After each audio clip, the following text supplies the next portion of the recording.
संदेश देते हुए जो एक लाइन समझ में आई, अपने कार्यकर्ताओं को कह रही हैं कि काउंटिंग सेंटर मत छोड़ो, सब गलत चल रहा है। ममता, पूजा, ममता बनर्जी ने क्या कहा और क्या मतलब है कि उनके इस बांग्ला के बयान का आप हिंदी कर दीजिए, हमारे लिए आसान हो जाएगी।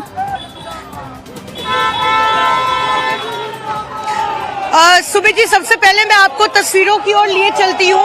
ये शायद 15 साल में पहली बार हमने देखा होगा कि यहाँ पर बीजेपी के जो कार्यकर्ता है वो ममता बनर्जी के कालीघाट स्थित आवास के सामने जो है एक विक्ट्री मार्च निकाल रहे हैं। यहाँ पर जो है आप देखिए, महिलाएं जो है बीजेपी की और तमाम कार्यकर्ता यहाँ पहुंचे हैं और नारे लगा रहे जय श्री राम के, और साथ में ये कह रहे कि इस बार 200 सीट से जो देंगे। और यहाँ पर एक अजीब भी तस्वीरें हैं। पुलिस थोड़ा कंफ्यूज्ड भी है क्योंकि आखिरकार ये भी समझना मुश्किल है कि किसकी सरकार आ रही है। हालांकि शुरुआती रुझान में बीजेपी को काफी बढ़त मिली है, लेकिन अब मैं अगर आपके सवाल का जवाब दूं तो उसमें जो है ममता बनर्जी ने ये कह दिया है एक तरीके से कि जितने काउंटिंग एजेंट्स हैं वो काउंटिंग सेंटर जो है ना छोड़े, डटे रहे। और पिछले कुछ रैली और कुछ मीटिंग्स के दौरान भी ममता बनर्जी ने यह कहा था कि वोटिंग काफी स्लो होगी, नैरेटिव सेट करने की कोशिश की जाएगी कि वो लोग जीत रहे हैं। और आज ही ममता बनर्जी ने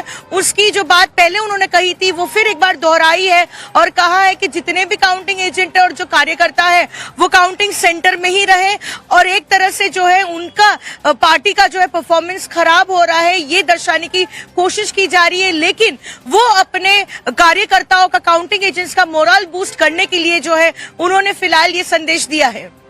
बिल्कुल। और पूजा, आपसे बात करते करते मैंने चेक किया, तृणमूल कांग्रेस के ट्विटर हैंडल पर रिपोस्ट किया गया है सांसद सागरिका घोष का ट्वीट है और वो ये लिख रही हैं कि चुनाव आयोग सभी सीटों के ट्रेंड्स, जो 293 सीटें उसके ट्रेंड्स रिलीज क्यों नहीं कर रहा है। Why is ECI not releasing trends for all 293 Bengal seats? More than 70 plus seats trends have been intentionally not shown by EC. Please immediately release the data for all 293 seats. ये एक घंटे पहले का सागरिका घोष का एक्स पर post है जिसमें वो चुनाव आयोग पर सवाल खड़े कर रही हैं कि सभी सीटों का डेटा क्यों नहीं रिलीज किया जा रहा। यानी तृणमूल कांग्रेस ये पिक्चर, पूजा, पेश करने की कोशिश कर रही है कि उनकी बात नहीं सुनी जा रही है, बीजेपी का फेवर चुनाव आयोग कर रहा है जो वो बीते 2 महीने से करते आ रहे थे जब से चुनाव चल रहा है।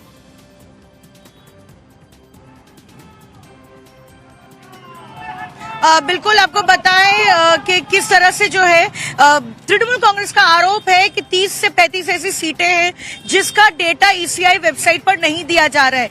यानी कि कितने राउंड की वहां पे गिनती हो चुकी है, कौन आगे है, कौन पीछे है, ये तमाम जानकारी जो है नहीं दी जा रही है।